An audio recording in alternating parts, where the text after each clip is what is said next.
Безнең телерадио компания Русфон Хайрия җәмгыяте белән берлектә авыру балаларга ярдәм акциясын дәвам итә.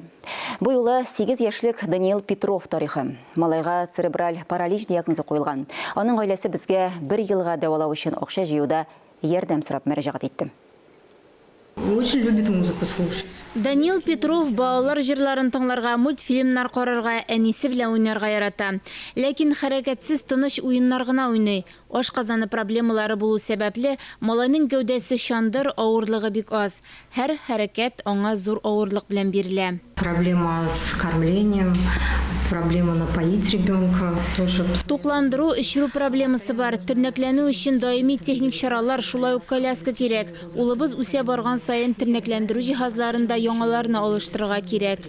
8 яшьлек Даниил сөйләшә, утыра, йөри алмый. Аның төп диагнозы церебраль паралич. Аш кайнату белән дә авырлыклары бар.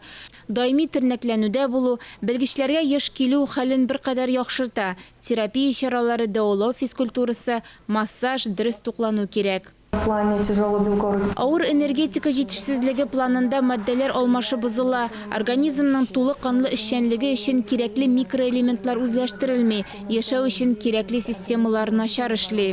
Дәвалау туклануыннан башка Даниилның авырлыгы артмый. Эш авыртуларын авыр кичерә. Махсус тукланырга кирәк. 1 еллык туклану катнашмасының бәясе югары, 292 мең сумнан артык. Без балага бергәләп ярдәм итә алабыз. Моның өчен 5542 номерына дети сүзе белән СМС җибәрергә кирәк.